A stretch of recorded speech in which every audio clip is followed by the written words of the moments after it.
We will not be joined by council members Breyer and Taylor. They are unable to make it. We have a strict 7 p.m. adjournment time tonight. And Greg, you don't get to start over again. You get to start where you left off. So with that, present away.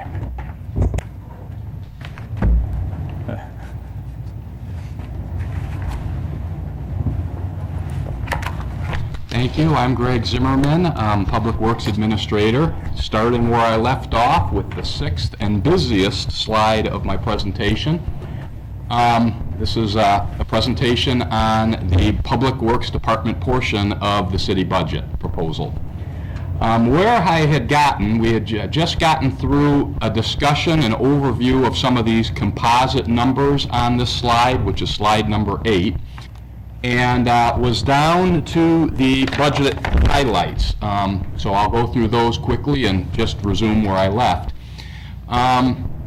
In the 2013 and 2014 budget highlights for the department, we will be reducing an additional 4 full-time employees, bringing the total reduction since 2008 for the Public Works Department to 17.7 FTEs, which is 11.3% of the staff. These are all open positions currently. They're not occupied, and a little bit later in the presentation I'll go through the individual positions that we are proposing to reduce. In addition to that, the street maintenance budget will be reduced $65,000 per year, and that reduction is by and large supply, equipment, and material accounts. We've looked at past records of our expenditures, and we felt that we could trim the budget that much without having any large operational reduction in level of service. In addition, in 2014, we are predicting that we can reduce another $30,000 off of the budget. This is the electrical fund for street lights, because we're working on our light emitting diode, the LED streetlight conversion project, and we are anticipating by 2014 to have some of those street lights replaced, and are anticipating that we can thereby save about $30,000 off of the annual bill by that point. We won't be done with the project, but we feel like we'll be that far into it that we can realize some savings. As you know, on October 8th, we brought the utility rates to the Committee of the Whole and discussed the utility rates, and those are in the process of ordinance presentation and approval. And as you'll recall, for 2013 and 2014, the scheduled rate increases are 5% each year for all of the city's utilities, which includes the potable water utility, the wastewater utility, the surface water utility, and the solid waste utility. So those would be 5% in 2013, 5% in 2014. And another budget highlight, or maybe low light would be a better way to put it, the King County Metro wastewater treatment fee is due to increase by 10.2% in 2013. We passed that along to our wastewater customers on their bills.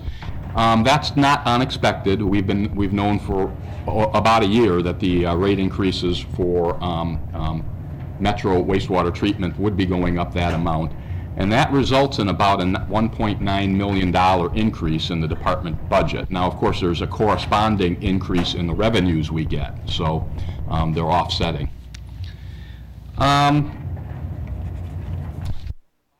Slide, we identify some service impacts. As you know, and as the other departments have talked about before in their portions of the presentation, and they will after this too, we are reducing staffing and we're reducing resources in order to make sure we can make ends meet with the financial situation that not only Renton but the whole country is in.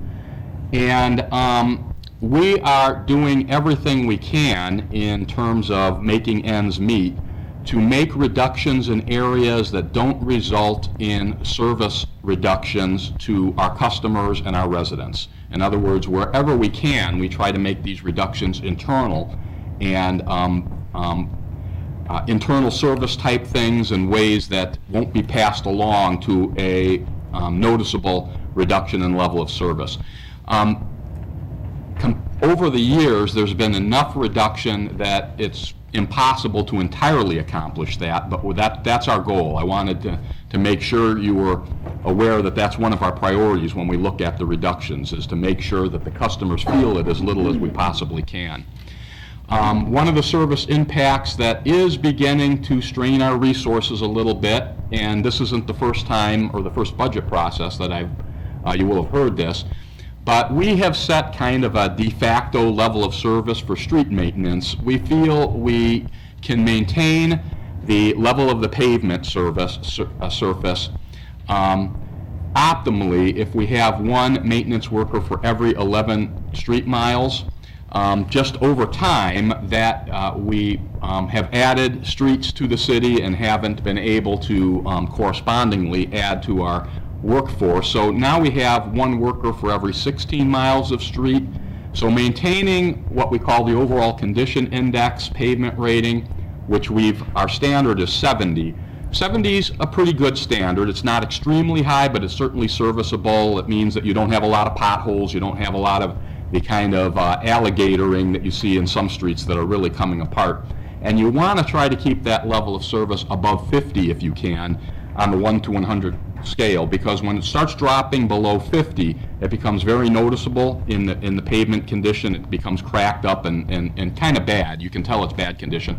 And it's much more expensive to restore streets. You start getting away from overlays to total rehabilitation. So we really need to keep it above 50, and we're still able to keep it at 70, but it's somewhat of a strain with our resources. We're still doing it, though. We still feel that we're at the 70 plus level with our street condition index.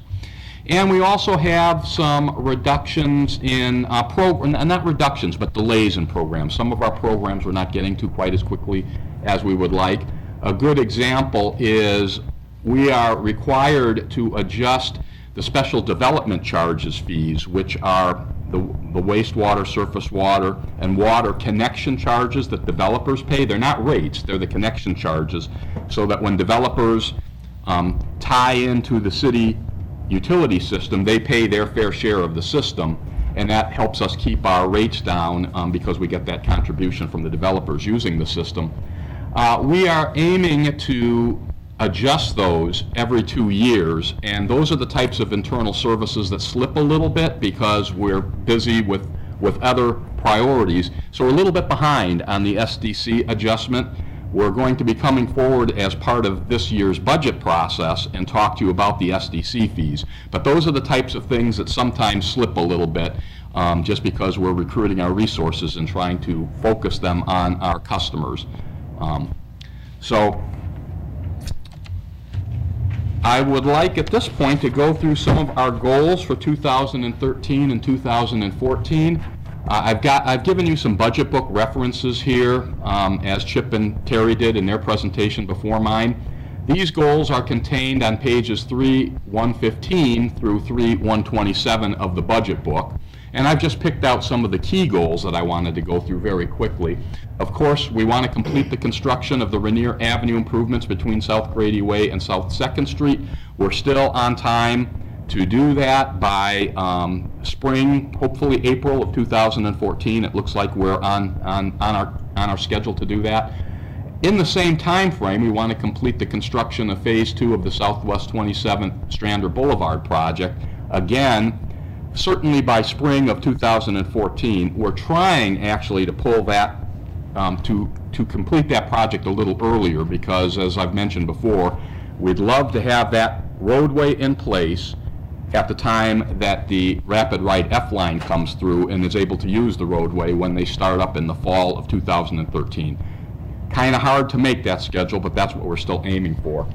Then we will complete the construction of the Highlands to Landing pedestrian trail. It's currently under design. The construction is supposed to be completed in 2013.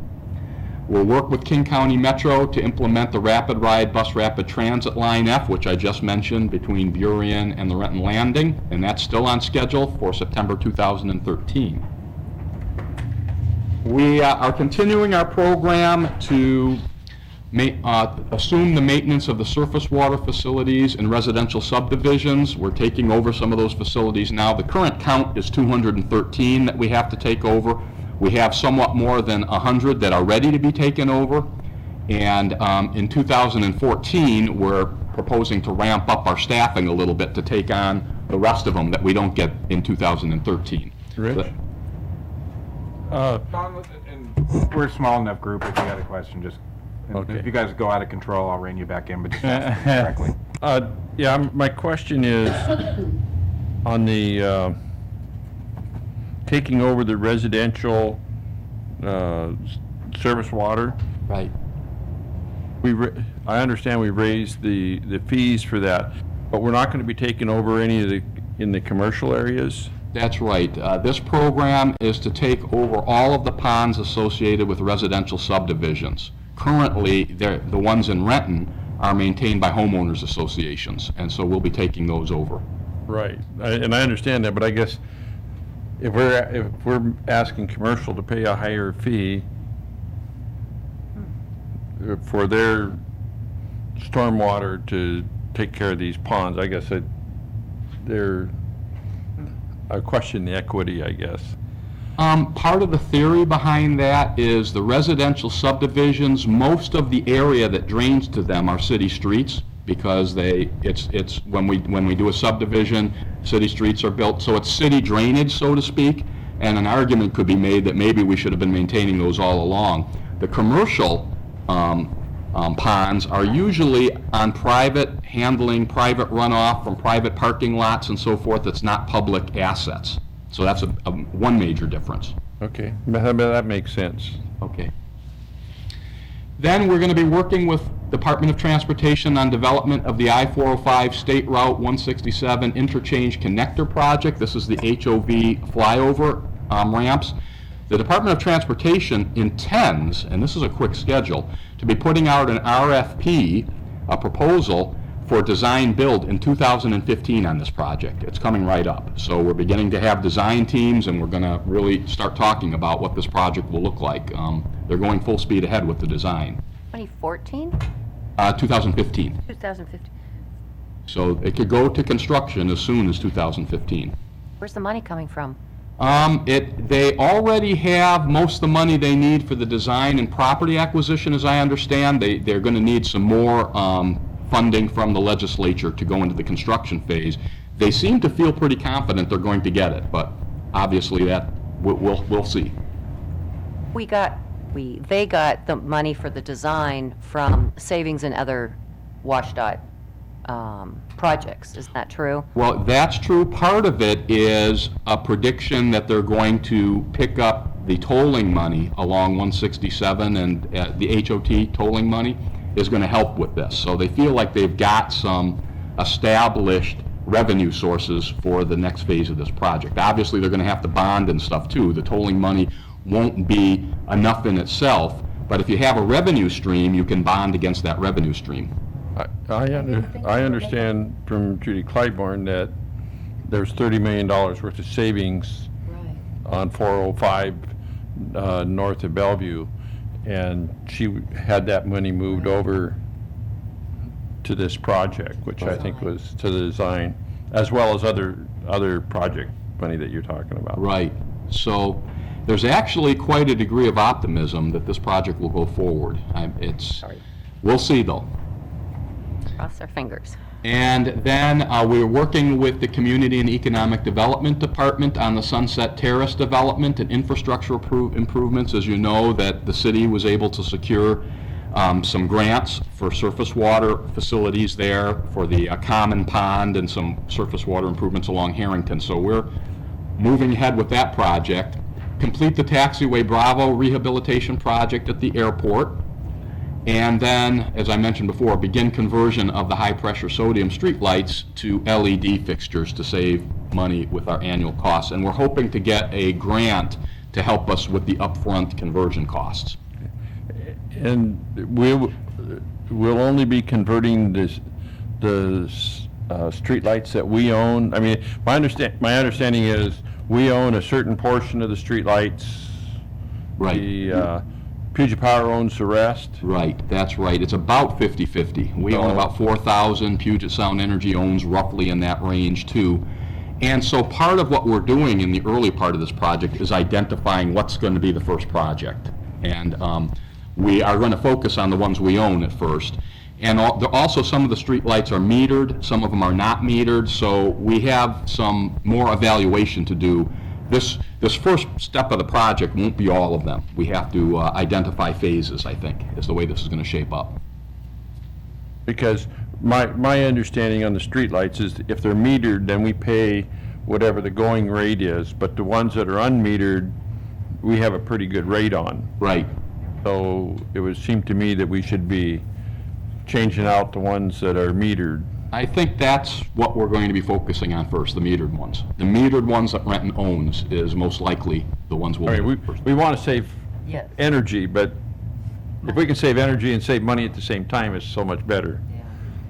Greg, you said that about 50%, it's about 50/50 between city-owned and PSE-owned. Roughly, yeah. Of what we own, do you know what percentage is metered?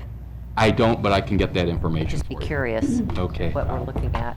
I don't know off the top of my head, but I'll make a note And I'd also be curious what the difference of the, yeah, this street light is metered and we pay X amount approximately, and this one isn't. right. Okay, I'll get you that information. Thank you. Okay.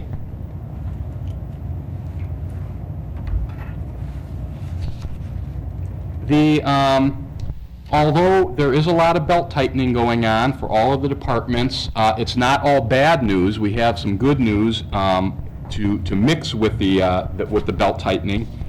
With all of these revenue challenges that we're facing, like the other departments are, we are focusing on ways to make the money go further and to be smart about the way we use the city funding. And one of the things that has become really a way of doing business, now more than it used to be, is partnerships with other agencies. A lot of the work we're doing involves partnership with other agencies, both for funding, but also joint projects. And we've got some examples. Of course, we've been talking about the Rapid Ride Line F, which is a partnership between King County and Renton. We have the WashDOT project, the new one that we just talked about, the connectors at the I-405-167 interchange, the HOV connector project. We have the Department of Enterprise Services, which is a state department that's working closely with us on the other program we just talked about, the conversion of the LED streetlights. That's a department we've never, well, I'll have to admit, I hadn't heard of them before this, but we've never worked with them before this. And they've been very good. They've really been helpful on getting this program going. And so we continue to emphasize partnerships, both from funding and from the standpoint of realizing that agencies working together can be much more efficient getting these programs and projects on the road.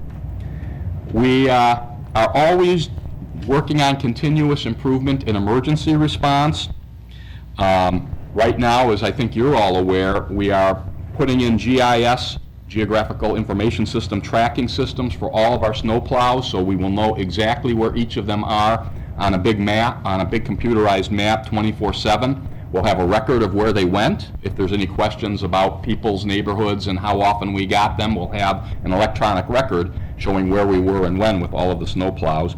We're adding 2 additional snowplows, I'm pleased to state. We're buying, as part of our fleet acquisition, 2 flatbed trucks, all-wheel drive, and we're also going to add snowplow connections for those 2 flatbed trucks, so we'll be able to use those 2 trucks as snowplows. So the snowplows aren't that expensive, and when you're getting a 4-wheel drive truck that's large enough, it just makes sense to add some snowplows and have a bigger fleet. So the fleet will go from 7 up to 9, so that will be helpful. We continue to use salt. We built a year or 2 ago a second anti-icer truck so we can get ahead of the snow events. We've been storing sand at the Rolling Hills Reservoir so we don't have to haul it as fast. It's not all from the shops anymore. And we're, as we mentioned just recently at the Transportation Aviation Committee, we're providing a 5-yard dump truck with a snowplow to the airport, and that should be happening soon. When? I'm thinking we're going to get the new truck that's been ordered on Thanksgiving, and that's about the time frame we can give the airport the truck. So we're aiming to do that before the real bad snowy weather sets in. So how long from the time you get the new one that the old one goes over to the airport? Like I think we can do it pretty quickly. Okay. I think as soon as we get the new one fitted out and in service, which usually doesn't take too long, then we would be able to send the 5-yard truck over to the airport. I know So that'll it's be right, huge it'll be probably end of November, beginning of December range is what I'm thinking. Good, good. That's wonderful. That's a good partnership. Yeah, that is. Well, yeah, it's, and a question was raised about the cost. The airport is paying for it, but it's the depreciated value. They're not paying for the new truck. So Right. I don't know the exact dollar amount, but it's not that high of an amount. It's the depreciated value. Good.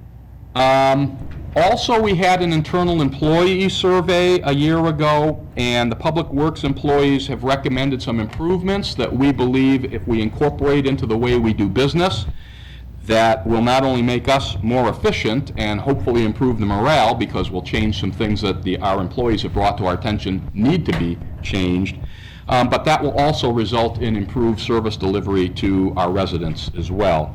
These improvements include establishing an employee suggestion box, so the people that are out there doing the work and have the expertise in the work will have a way to get their ideas, a formal way of presenting their ideas to the department. We distribute weekly department staff meetings, because one of the big questions that came up is the people doing the work don't always know what's happening at this level of the organization. So we're trying to provide them that information so that they know how all of the pieces fit together and the work that they're assigned, how it fits into the overall city's vision and plan. So that was a big request, and we're giving them a lot of information along those regards. And I've been personally attending division staff meetings with the division, so I can talk to all the employees on either a bi-monthly or a monthly basis to provide them information and I learn more about their projects that way, and they learn a little bit more about what's happening at the decision level of the city. So we're making a concerted effort to to improve the communication, which was a stated need in that survey. And then communication to the public. I think most of you have noticed that we've done a better job in keeping the Renton website capital project pages updated, and thanks to your recommendations, we're also putting posting dates on those now, so people will know how old the news is. And so that's a lot of, many members of the public visit that website, and they can get information that's weekly updated about our projects. So we know that communication is a key, and we're really emphasizing that. Like the other departments, the Public Works Department has been working on our Renton Results Program, which is really our continuous improvement program for the city. And these are a list of just a few of them. This isn't the entire list of our performance measures and our targets. And like Terry and Chip did before me, I'm not going to go read through all of these, but just want to point out a few key ones. I've already talked about under mobility, the overall condition index, keeping that at 70, so we have streets that are in good drivable conditions, not a lot of potholes, they don't deteriorate to the point where you have to do total rehabilitation. We are working to get our construction projects done on time and within budget 90% of the time. Sometimes we don't make that target, especially with the big complicated projects, but most of the smaller projects are making that target, and as many of the big ones as we can do it. So we're pretty much keeping up with that target of being within budget and within the time frame. We want to restore water service after emergency shutdowns within 4 hours, 98% of the time. So we don't want to leave people without water when there's an emergency water shutdown. And then for vehicle maintenance, performed in-house. David Hahn from the fleet measures that, does a comparison of our costs and the costs for some of the private services, vehicle mechanic shops nearby. And what our goal is, when we do those cost comparisons, we want to have our costs be at least 25% lower than the average private vendor costs. And I'm told that we've been able to keep up with that, so we want to keep doing that, make innovations to make sure that we can be as inexpensive in vehicle maintenance as we possibly can.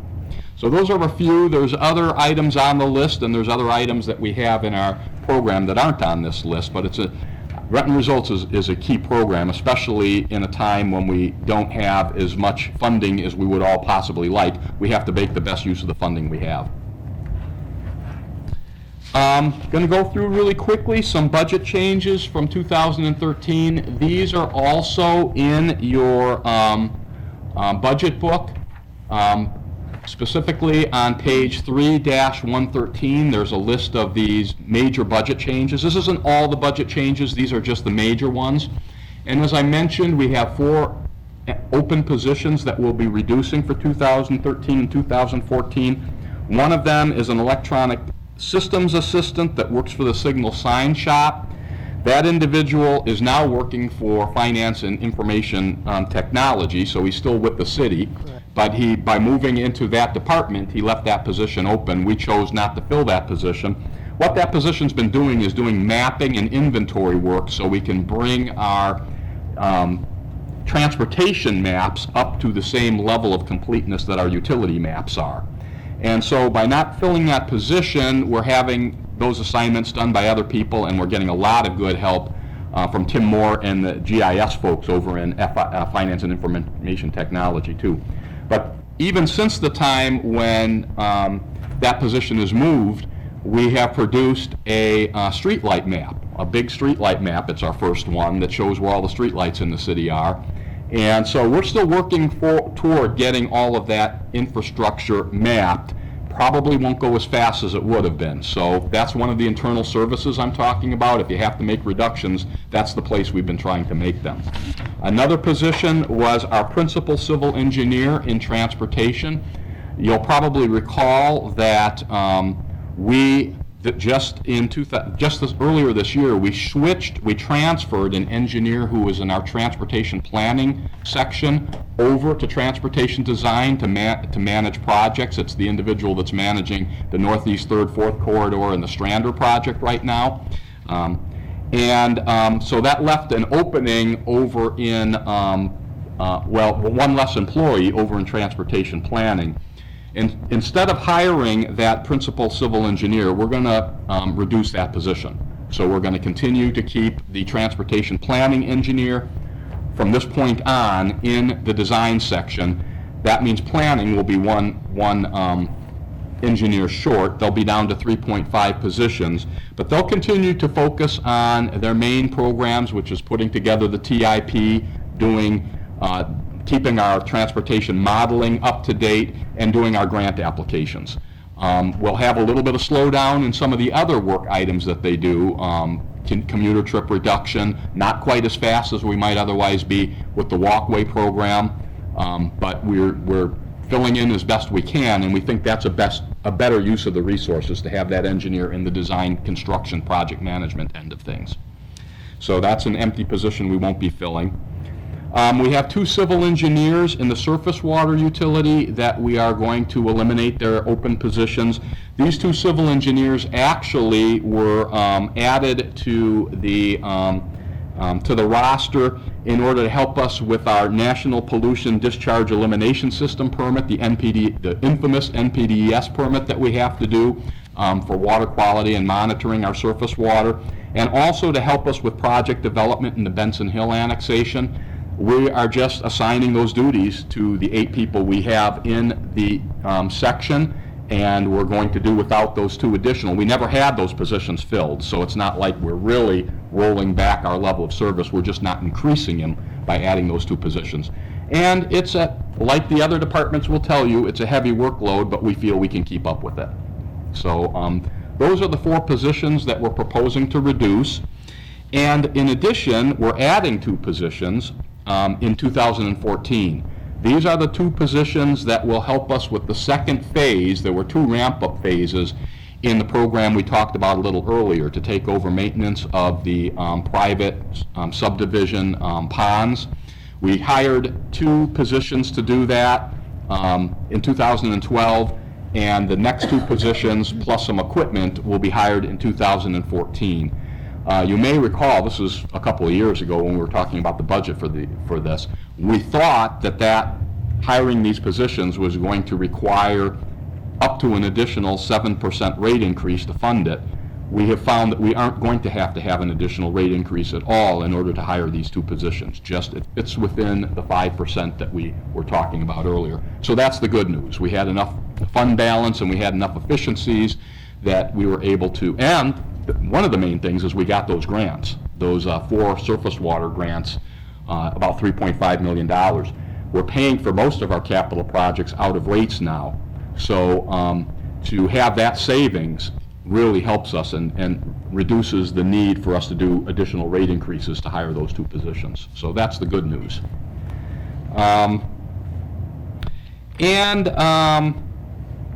In equipment rental, that's the reference page is on page 540.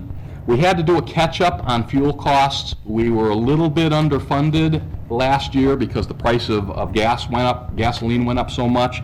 So one of the changes in the equipment rental is a $528,000 increase to cover the increased fuel costs over time. So that's part of the equipment rental budget. If you want to see the vehicles that are going to either be the new ones that are going to be bought or the replacement vehicles, they're listed on page 5-40 of the budget book.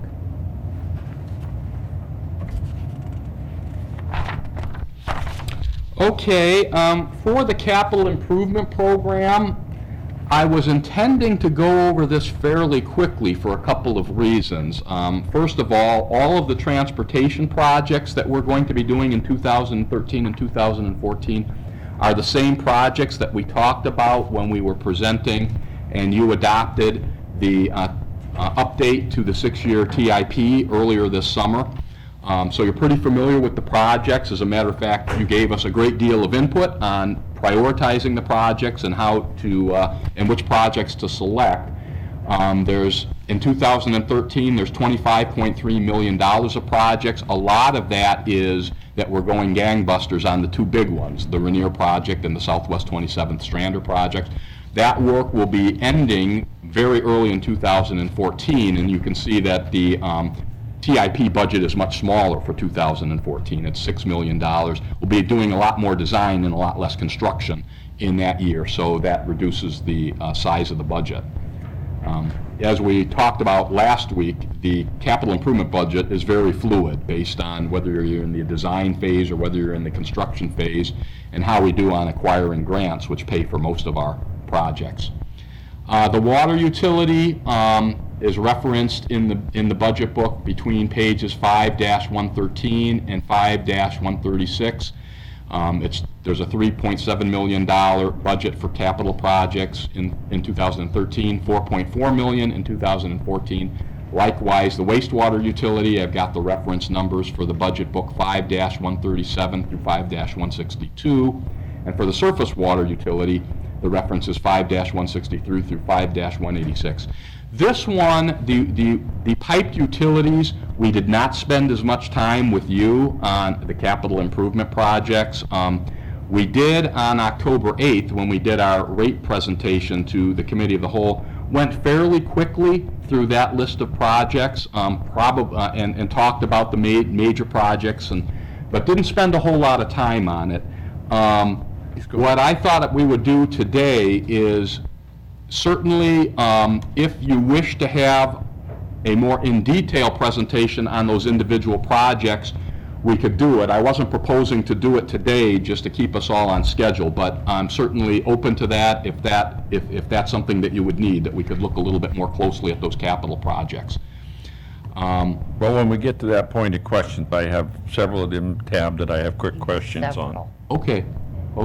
Well, we could address those at any time you want as well. I don't want to push those questions off if you would like to ask them now. So. Well, I think it's important because if we pass this budget, we're passing this without question, and so I can't wait until after the budget hearings to get the information. Right. Maybe go ahead, huh? I mean, I don't know if he's in that position of his,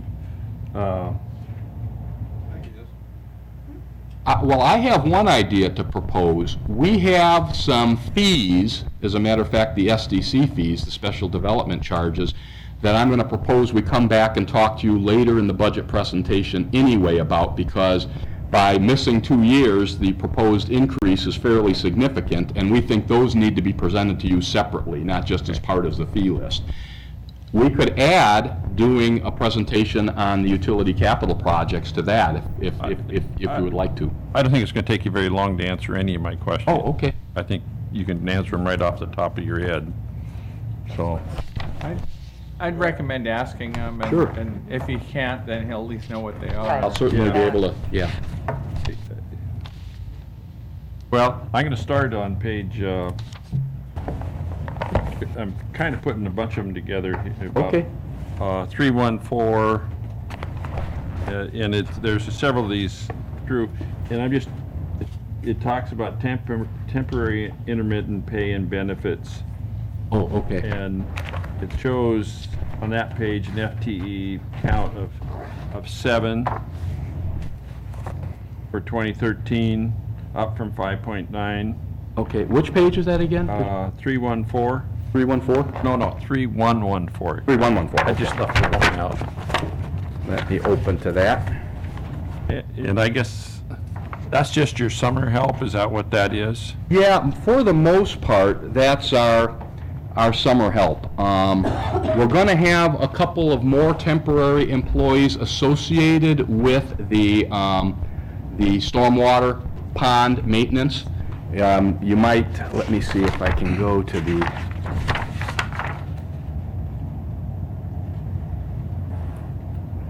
okay. On page 3-113, which is a couple pages earlier, the highlight of the budget changes, we mentioned that the part-time salaries will increase in 2013 by $66,000, partly due to maintaining the retention ponds previously operated by King County. So we're going to be using temporary employees to do the mowing and some of the non-specialized work as part of the program. And the 2 new employees we're going to hire are going to be doing the heavier work, the equipment operation, the cleaning of the ponds.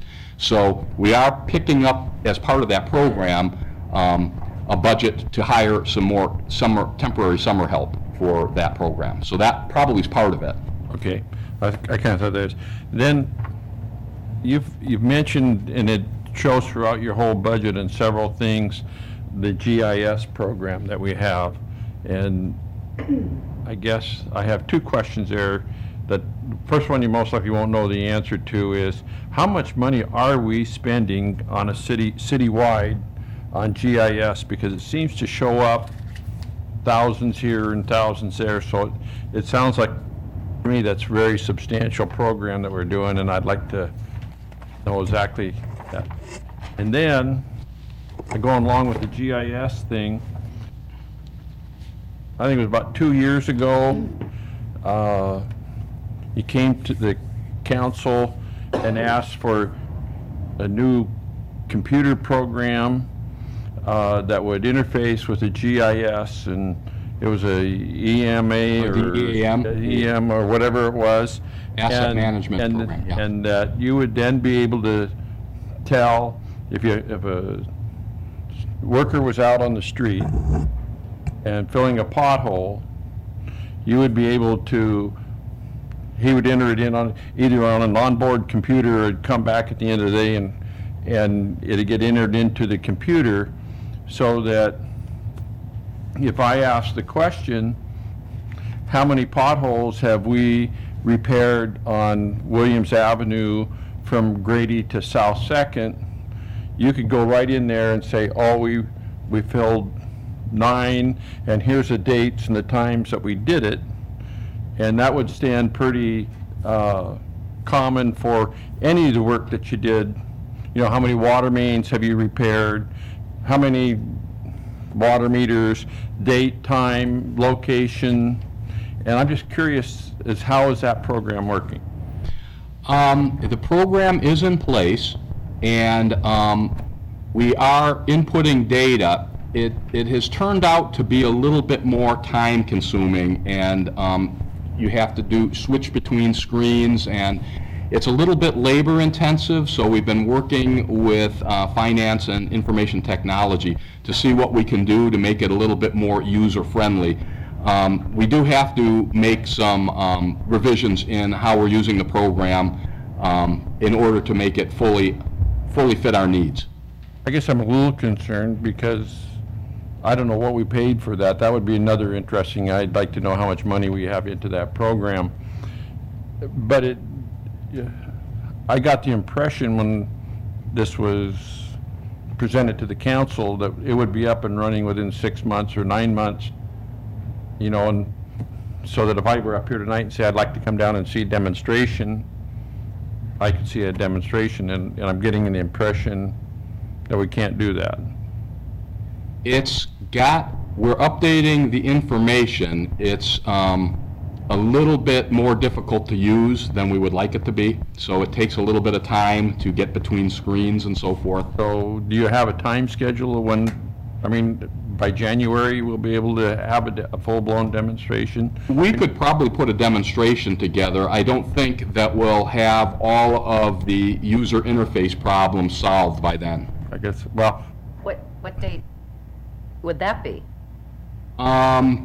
We're still working with finance and information technology. Right now, they're very busy with the permit program that's coming online, the InterGov. I mean, that's just about to be put online and involves multiple departments.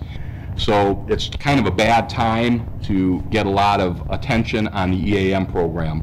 But we're working on trying to find some time and available people that can do that. okay, well, I'd like the answers for those. Okay. And then I can run through the CIP thing here.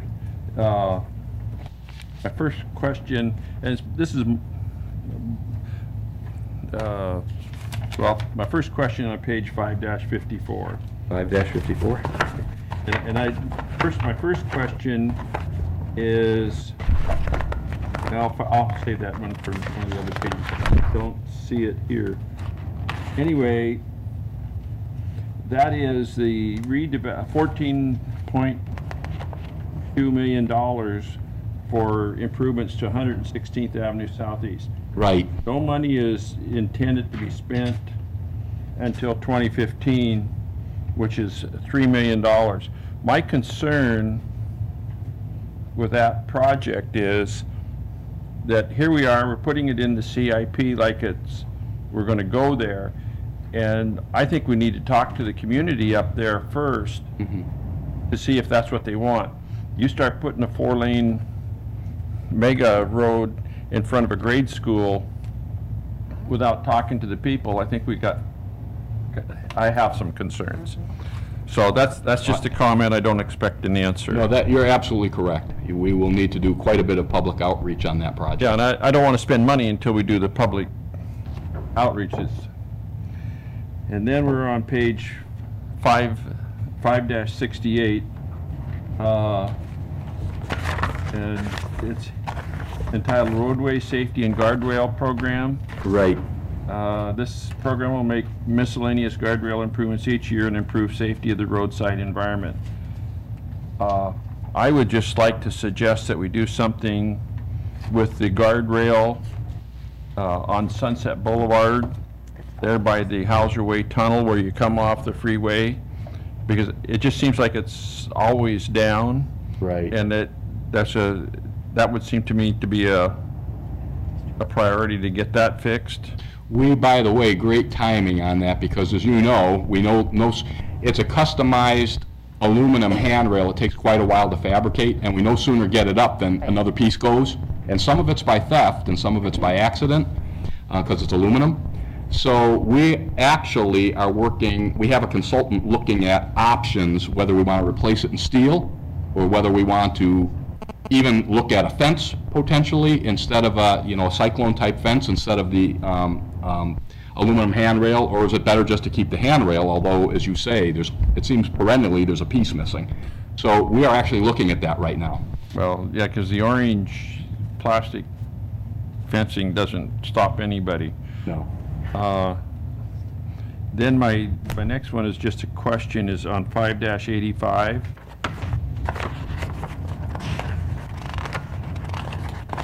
Is that the project that will, two-way Hauser Way at Coulon Park? Let's see if that's... I think that's a different one. I saw it listed separately. Yeah, I think the Hauser Way one is under a different category because we Okay. want to do that quicker than this. Okay. Well, is this the one to the Southport entryway? Yeah. Well, it's not the one that Seco's working on right now. That's a private portion. This is an extension from Park Avenue. It's the next phase of the piece that we're doing now. Right. Roadway improvements fronting that portion of the property. Oh, So, near that big ditch. but the work on the Hauser connection, making it two-way there at Lake Washington is under one of the other programs. Trying to So remember it which off doesn't- the top of my The head. Hauser The Hauser project, seems like they would go hand in hand, because the Hauser project comes out onto Lake Washington Boulevard. It does, There. it does, but I think we want to do that. Right. You were pretty clear that that was a higher priority than getting to it until 2015. So we put it into another program. It's one of the, what you might call, it's one of the programs that doesn't have a specific name on it. I Right. think it's Remember seeing it. one of our mobility programs. So I'll report back exactly where that piece of the budget is. But we did intend to get on that sooner than 2015, so it's in a different program. Okay. Next one is 5115. It's a Highlands Reservoir, and my question there is, actually there's two questions there. If you look under where it says expenditures, it shows project management and consultant services. And my understanding, I just want to clear up the definition. I realize the consultant is when we go out and hire somebody, but the Right. project management, is that money that we pay internally to ourselves? That is. Okay, that's, and I'm assuming on this one that with the new rates that we'll be paying cash for that? Or is this one, We've done, with EWIN and Finance's guidance, a really good job of not issuing, we just recently are in the process of refinancing some older bonds, but we haven't issued new bonds for quite a while because we're doing the best we can to cash finance as much of these capital improvement projects as we can. With reservoirs, quite often, those are the types that you may have to bond for because they're such big projects. okay, So it's likely that as we move forward with that, looking at how we're doing with our finances and our fund balances, that one might have to be augmented by bond issuance. I don't think we've determined that yet, but with reservoirs, quite often, it's because they're big projects. my next question is on 5122. I'm sorry, council, but this is the automated water billing Right. system, which I'm really excited about. I've heard what it can do for us. And are we going to start phasing in that billing system? That means,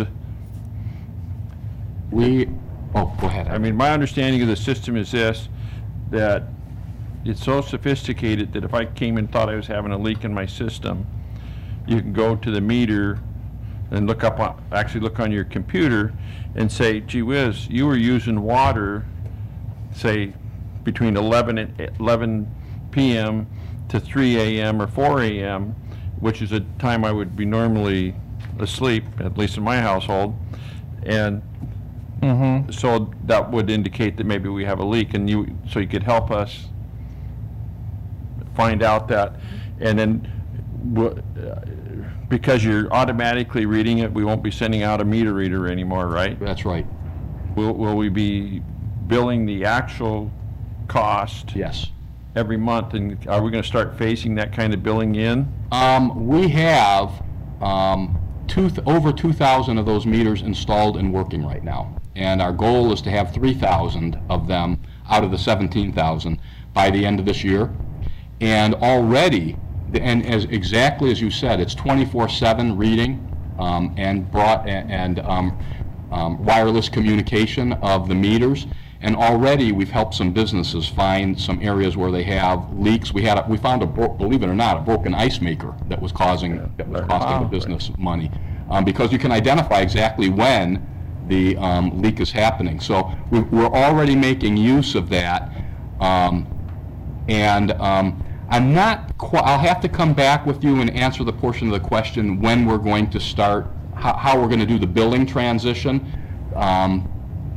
Because, well, my staff and utility billing knows, but I'm going to have to get that information back to you about the transition. But we already, by the end of this year, we should have 3,000 of those in service already. Fantastic.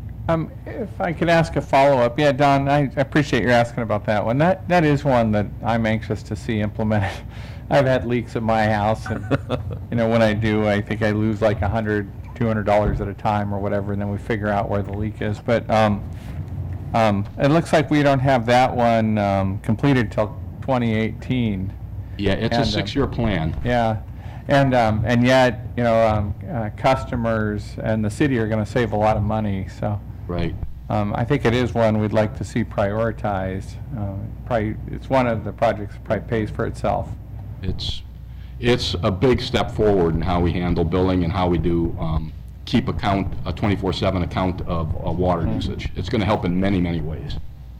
So you say you have 2,000, you're going to have 3,000 by the end of the year, That's the goal, to have 3,000. but you're not billing by that? I don't know. I'm going to have to Okay. check how we're doing the transition into the billing. Okay. I'll have to give you that answer. But 'cause I'm obviously, not sure. somebody's looking at the data if you've been able to identify problems already. I know that we're gathering the data and we're using it to identify problems. I don't know where we are with the billing transition, so I'll have to check on that. Okay. I think the other question I'm hearing from the council is whether or not we can implement faster. Yeah. And so we'll get back to you on that. Okay. Okay, the next question is on page 5128. And this is a water conservation, and I may be answering my own question already, because under project type, it says regulatory compliance, so that's telling me we most likely have to do it. But I guess, what do we get for $200,000 a year? We're now, since we inked the 50-year supply contract with the City of Seattle, Seattle Public Utilities, we now are part of their water conservation program, where people can get discounts on a wide variety of different types of fixtures and so forth that are fixtures that conserve water. So we have a financial participation in that program. And we also have some of our own programs to pursue water conservation. It is a regulatory requirement, and by being a member or being affiliated with the Seattle Water Conservation Program, which is a lot larger of a program than ours was before we entered into that 50-year supply contract, we're meeting the regulatory requirements there. But it is a specific regulatory requirement, and we do provide discounts for low water usage fixtures and washers and dryers and that type of thing. There's also a lot of public education that we get from the city of Seattle, so we can provide some examples of that too. I think some significant, on our government access channel, there's a lot of information that goes out on our flyers as well that Seattle produces that we take advantage of. Is it labeled that it's from Seattle?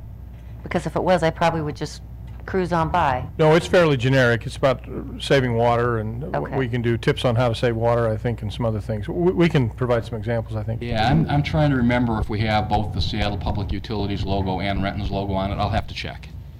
But it's basically, most of that is their program that we're affiliated with now. Okay, next one is on 5-140.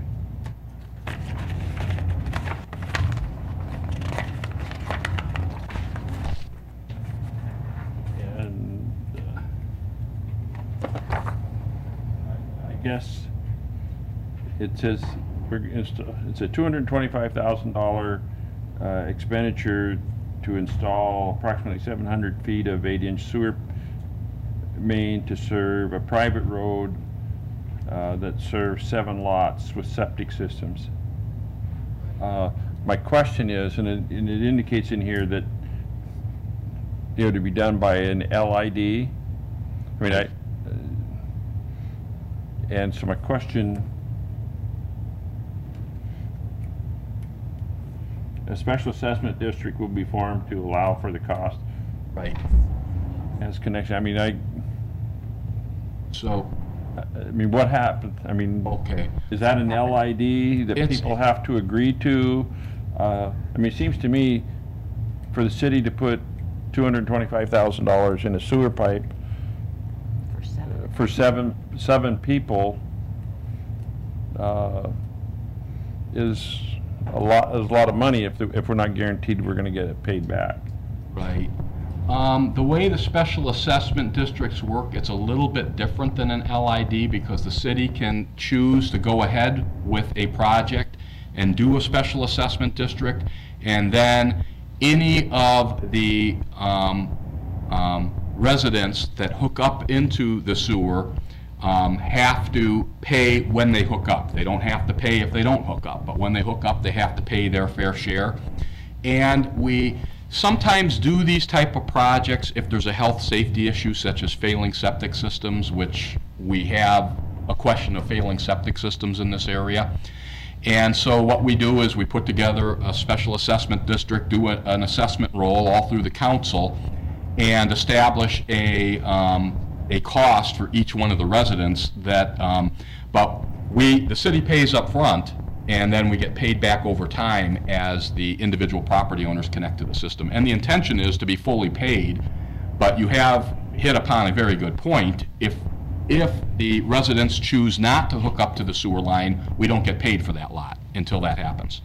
So it's a notice of potential lien is the way that it's recorded. It's not an actual lien, it's a notice of potential lien that if you want the sewer service, you're gonna have to pay that money. Over 30,000 each? Yeah, for the 225,000 it's a pretty hefty assessment for the 7 lots. I mean, I guess We also always take SADs and the assessment rolls through the council, so it's something that goes through you as we go through the process. yeah, but it goes through before you do the digging. Yeah, we established the special assessment district and the assessment rolls before. That go through utilities then? Utilities committee? Yeah, Yeah. yeah, it would go to utilities committee. I just have one more. 5-167. And that's a stormwater facility fencing project. And it shows here that we're gonna spend between 2013 and 2018, we're gonna spend $60,000 on consultants on how to put up a fence. It seemed to me like a fencing contractor. I mean, Yeah, and then we'll spend another $10,000 for property, program management, and I understand that's an internal fund, and that's an I'm internal not fund. concerned about it, but I'm concerned that we don't have, I'm confident that we have people within the city who can decide where and how to put up a fence around a detention pond without hiring somebody. That's just my commentary, so. I think that's a very good comment. We've been advised by the city attorney that one of the reasons we're doing this is for safety, and one of the reasons is to protect the city from liability, to keep people out. And so we've been told that you have to have some sort of prioritized system. You can't just do it willy-nilly in order to protect yourself from liability. So I think that aspect of it, putting together a priority matrix, is why we have a consultant like we did with the sidewalk program to prioritize our sidewalks. I think that's the portion that it's for. But I understand your point, so. Well, I guess my rebuttal to that is I could understand that in the first year, but not, Oh, yeah, it's 10,000 a year, it's isn't it? 10,000 a year for all those years. I just, Right. Yeah. No, that's a legitimate question. I'm going to talk to the project managers and get more information and provide more information on it. That's my overview understanding of it is for Right. priority array. But you're right, it would seem like you would do that the first year. Good comment. and I most likely bored you enough, but Good questions. Yeah. thank you, Greg. Okay. I knew you'd have the answers. Well, not all of them, but we'll come back with the ones I don't. Thanks, Greg. And then also the airport is, the projects are listed on the capital projects on 589 through 5103. We didn't do a presentation on the airport capital improvement plan. That's not part of our TIP, as you know. And so for the airport, I think you're familiar with the major projects. The big one in 2013 is the Taxiway Bravo project, and that's a significant part of that $10.3 million budget. And then the largest project in 2014, although there's a series of several projects, is the demolition of the Boeing Avionics building, the 820 building. So that's programmed for 2014. I guess, Greg, you got off the hook on that one because I'm on the Transportation Committee, and we've pretty well discussed all these. And I think it's really important, though, for the public, as we talk about this apron repaving, Right. how important that is to the city and the airport, because there are actually ruts in the old cement. 737s are pretty heavy, and it's a very complicated program to keep the new jets taking off, at the same time getting the job done in a reasonable time and at, well, I guess it's a reasonable cost, but it's not a cheap cost. And I know the staff has put a lot of time and work in it, but it's really important. If we don't do that, Boeing doesn't take planes off and Randy Corman doesn't have a job. And it's also important, I think, for the public to recognize it's an enterprise fund and airport operations pay for those airport improvements. I And think our- we get about a 90%, Yes. 90% match on all those from The federal government. federal aviation. Which is Very actually down. expensive. We used to get 95%. Now they're slipping on us. Recently. But anyway, it's an important project. It's a major project. It is. That means a I lot to think us. that maybe we can satisfy some of your thoughts in terms of getting the word out to the public is maybe posting more information on our webpage like we do for the Transportation TIP project, so we can look into that. I think it is. It's good to get the word out because some of these projects, especially at the airport, are of national economic interest. They're not, it's Renton, yes, but it's beyond Renton, it's beyond King County, it's beyond the state. Some of these are of national Balance of economic trade, interest. Yes, yeah. balance of trade type things. So we'll look into that, into getting the word out a little bit more. Good. Good stuff. Okay. All right. This one is the SDC fee increases, the slide addresses that I talked about. We're aiming to do revisions to the special connection charges for water, wastewater, and surface water every 2 years. We're a couple years behind, and that's one of the reasons that the increases are fairly significant. Now, these are not rates. These are increases for developers that are tying into our utility system. Nonetheless, we've recently gone through the impact fee changes, and this increase will impact the same segment of the economy as those impact fees did. So what we're going to do, what we're suggesting that we do, is bring these back to you a little bit later on after the department presentations. and do a special presentation as part of your budget deliberations on this fee increase. We've got them as placeholders, these increases in the budget book. If you choose not to accept those, or if you choose to change the fees, obviously we would alter that. But right now, the increased fees are placeholders in the budget book. So Greg. we'll come back to you on those. Greg, okay, Yes. and so you said that they're placeholders, but the budget, your budget assumes that these are approved. They do, but it's not so much money that it's going to hurt us substantially. One of the reasons is we don't have much development happening. So these are only applied to development projects. We're not assuming there's a lot of development projects. So I'm saying it's not a huge piece of our rate modeling. Okay, you need to be very specific on that when you present to us. Yes. This kind of gets back to what, with the impact fees that I kept asking is, are we talking about all of them, all the school districts and all this? And this is yet another one we're piling on that we should have had when we were doing impact fees. I mean, Yeah, I will admit, mea culpa, we're late on these. This is one of the ones that slid a little bit due to our resource issues. But okay, you're so right. yeah, make sure that you're very specific on what happens if these aren't approved. Okay, Thank we'll you. do that. We'll include that.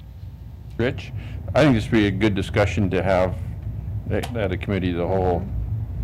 That is what he's Okay, gonna present later in our budget. okay, Yeah, as part of the budget deliberation, Okay. so it would be, yeah. Coming back. okay. Excuse me, I'm trying to understand, didn't we talk these fees already, or? Or was it- These are not part of the impact fees. The impact fees were for transportation, fire, and parks. So these are actually the utility connection, special connection charges. Yeah, So yeah, yeah. they're separate. You're right, we didn't talk those. Yeah, yeah, I've seen a lot, yeah. I could understand why it seems like you did, because that was a, pretty... Okay, and we talked utility rate increases, yeah, yeah, We didn't okay. cover these Yeah, fees. forgotten about that. Okay. Kind of well, to Rich's point, I guess. Hard to keep track, yeah. Okay. Okay. Sorry, I have to... Slow writer here. Okay, and then this is my last slide, you'll be happy to hear, other than the do you have questions slide. So these are some things that are important to all of our departments, especially in this time of diminishing revenues. Service sustainability, one of the things that is very important is to have quality staff. When you have to do quote-unquote more with less, you have to make sure your staff is well-trained, you have to make sure that they're productive. So we are always emphasizing training, obtaining the needed certifications, the water operator certifications, the commercial driving license, that type of thing. We put a lot of emphasis on those. Excuse me? Somebody coughed. Oh, I'm sorry. I was talking. And we feel we have a highly qualified, productive team, and the other departments do too. And we need to continue our emphasis on training and staff development in order to make sure that we are up to the challenge of providing the level of services people are used to. Teamwork has become a way of life. We no longer have the luxury of having areas of expertise repeated in different departments. We're past that point. The departments do not have much redundancy between people who do services.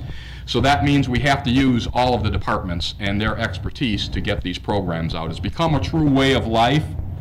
And we've got a lot of pretty successful programs we've been doing interdepartmentally, and we do more and more as time goes on. The Walkways and Trail program, multidiscipline project teams, such as we put together for the IO 405 projects and for the Rainier project and some of the large capital projects that we do. The work we've done with community and economic development and others on the Sunset Terrace development project and acquiring grants to do the surface water improvements, the Clean Communities Initiative. The list just goes on. And I want to let you know that we're emphasizing that because we can't be successful without having these interdepartmental teamwork offering different areas of expertise to our programs. We take care of what we manage. What we found out is over time, over the lean years, is sometimes you can make key capital investments that seem to be expensive up front, but they pay dividends and they reduce staff costs or the need to hire extra staff over time. So we have some key examples. You're all familiar with our shop's material screening that we do to recycle construction debris and be able to reuse it in other construction projects rather than ship it away to a landfill.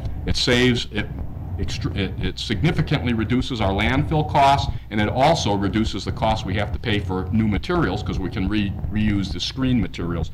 It's really saving us about $50,000 a year, that program. It was a fairly significant upfront investment, but it's paid off for itself already.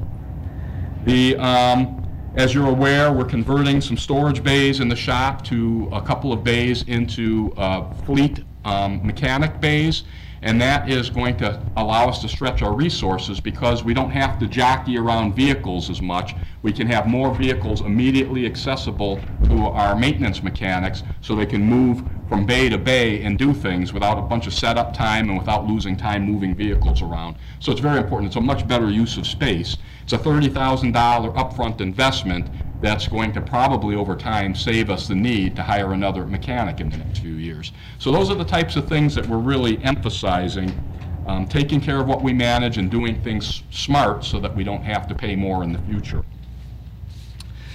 Protecting the environment. Environmental protection is an ongoing priority, and we've got some pretty good accomplishments in that area. As you know, this wasn't very fun getting used to, the new solid waste contract with the every 2-week collection and so forth. The transition was difficult.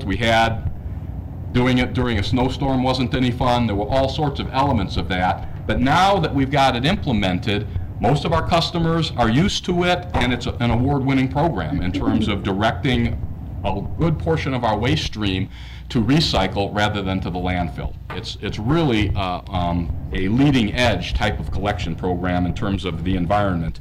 We're bringing in more and more fuel-efficient hybrid vehicles so that we can reduce our carbon footprint and also save money on gasoline. We with the state have put together, as you know, the largest urban wetland mitigation bank in the whole region, which is again cutting-edge environmental protection. And we spend several million dollars every budget cycle on projects that enhance the environment, whether they be habitat projects or stream or water projects through our surface water utility. So we really do put a lot of emphasis.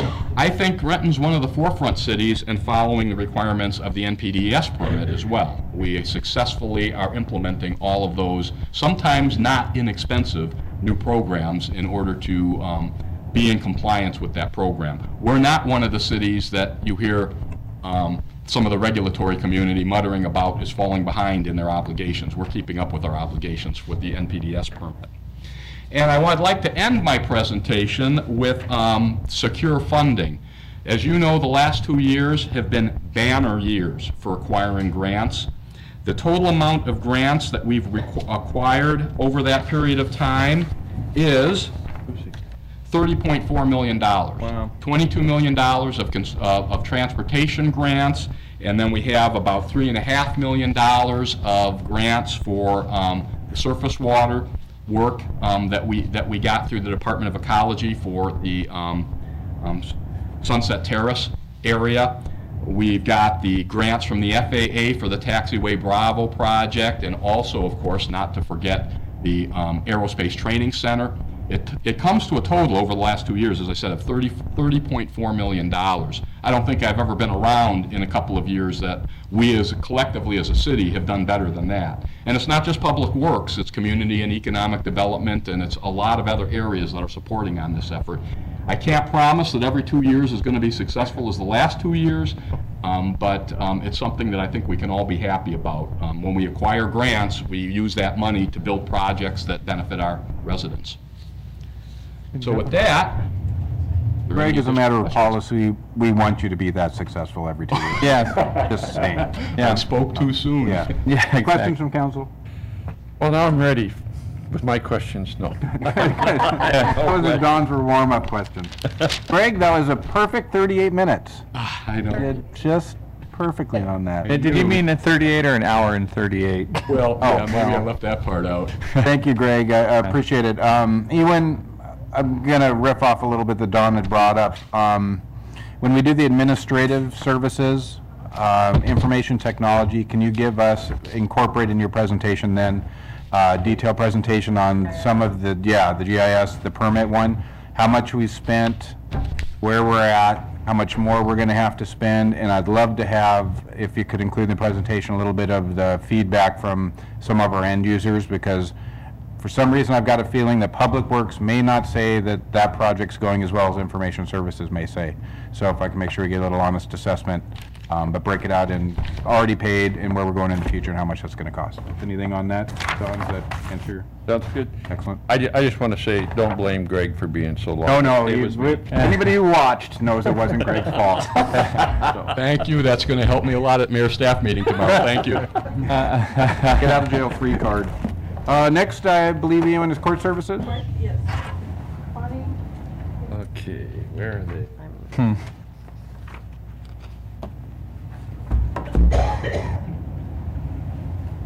Good evening, Look in the- Council President, council members. My name is Bonnie Woodrow, and I'm the Court Services Director. the microphone a little closer. Thank you very much. I'd like to the opportunity to present our budget to you tonight. But first, I'd like to start off by apologizing. I haven't had the chance to meet with most of you. I've only been here for approximately 6 months, and I've been busy getting to know my staff, getting to know the other departments, and it's been a whirlwind. But I promise to rectify that and put something on all of your records. So Well, no apologies necessary. but It's nice been, to meet you. it's been fun. It's been a whirlwind. Let's see. Where's my...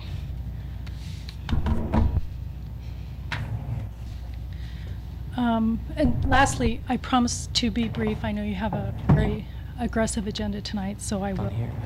Take as long as you need. Thank you.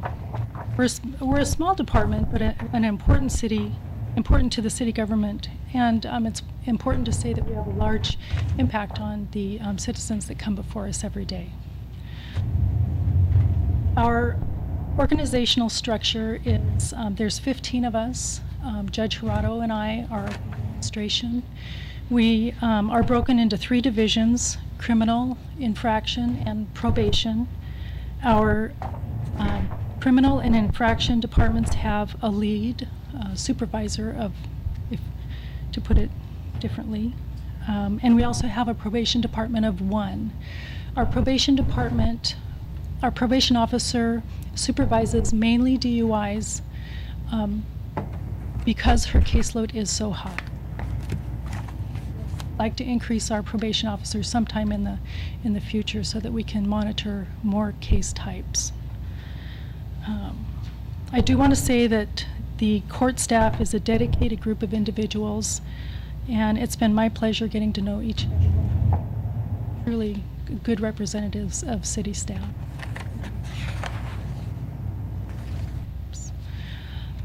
The mission of the court is the same as our primary core service. It bears repeating, and I know you can read this out loud. The mission of the Renton Municipal Court as an independent and impartial branch of government is to provide objective, accessible, and timely resolution of all cases appropriately coming before the court, the protection of the rights of all individuals, and the dignified and fair treatment of all parties. That is our mission. We continually strive to meet this mission on a daily basis, and it is the heart of what we do at the court.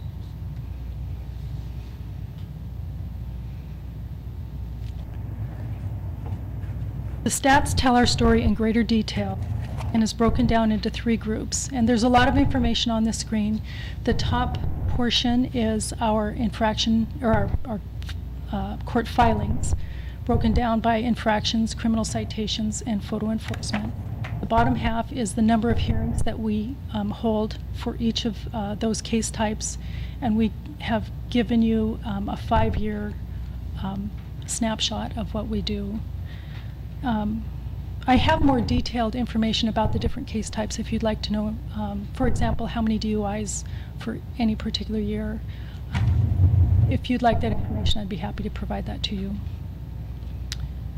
It is noteworthy to mention that our filings have declined over the past 2 years due to decreased filing activity by the police department and to a lesser degree by photo enforcement. That being said, we are a very busy court. We, in 2012, are projecting that we will have approximately 35,000 filings and approximately 23,000 hearings. So we are busy on a daily basis. This next screen is our budget highlights. During 2009 and 2010, for a variety of reasons, and again, I've only been here 6 months, but I think the reasons are annexation, photo enforcement, and a greater enforcement by the police department, all contributed to an unprecedented number of citation filings with the court. We are now returning to more traditional filing levels, and due to the decreased number of filings and the downturn in the economy, we have been asked to reduce our overall staffing levels by 20%, or 3.5 FTEs by the end of 2014. We hope to mitigate these cuts in staffing by implementing a digital document management system using Laserfish and Microsoft SharePoint technology. Our primary goal is automation and electronic document storage, and we are analyzing every workflow process to find efficiencies to make this conversion as successful as possible.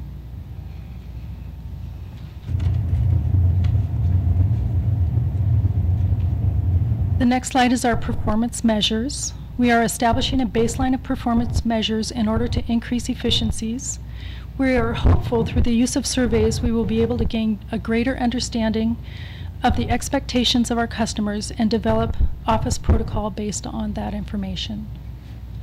I would like to refine these performance measures through the year 2013 so it tells our story just a little better, and I'll be working with the finance department to refine those. Oops. A modest increase in parking fines was authorized by Judge Jurado in order to avoid additional expenditure reductions for the 2013-2014 budget cycle. This is expected to raise approximately $40,000 each year. And lastly, our service sustainability. Our goals for the next biennium will focus on 3 things: maintaining our current customer service levels with decreased staffing, conversion to a new electronic content management system, and doing more with less, a continuous need to find efficiencies and process improvement in what we do every day. That concludes my budget presentation. I would be happy to answer any questions that you have. Questions from council?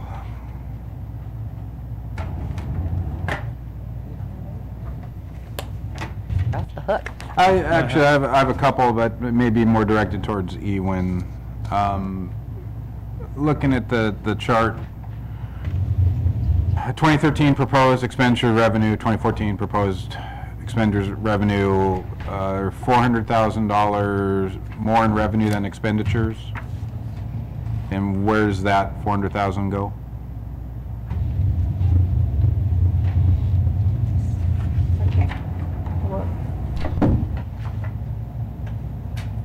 So the court collect all the penalties and fines, but it's just part of the criminal justice system.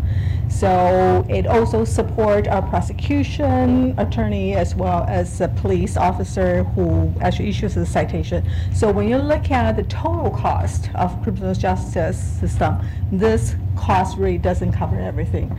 But by court in itself, the revenue definitely cover court and more. Also, and it's something that if you just supply me later, it's not a question to be answered now. It's just one of those email follow-ups. With this one and also with the city attorney, I would like to know the requirement that we provide this service as a city, be it constitutional, whatever, but have that in writing, the specification of why we do that versus the potential of contracting out or eliminating or that type of stuff.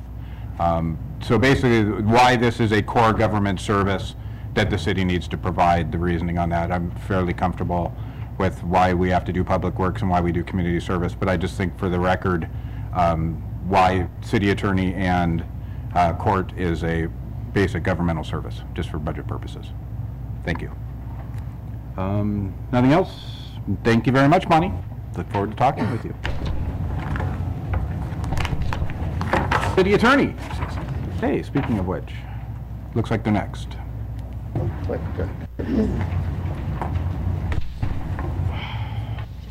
Council President, just to start pondering your question a little bit, just to make sure, because your example confused me a little bit. I heard on the one hand, identify the RCW or whatever that indicates that municipal court services and or city attorney services are required services, and yet you said versus contracting out, so those are options, but you still have to provide the service. So I just want to make sure, is the question, do we have to provide the service at all, or are there other alternatives to providing the service?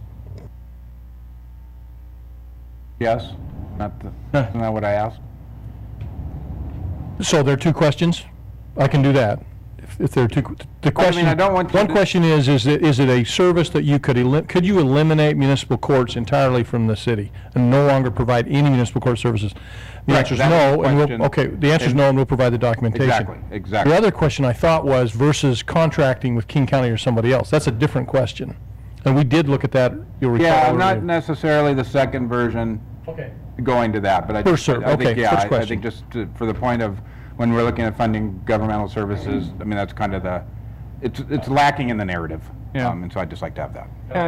I appreciate that clarification, because I thought when the court last reported to us, I think they did show us they're quite efficient compared to alternatives. Like we could contract with King County, but I seem to remember seeing numbers either here or somewhere that showed that would be a lot more expensive.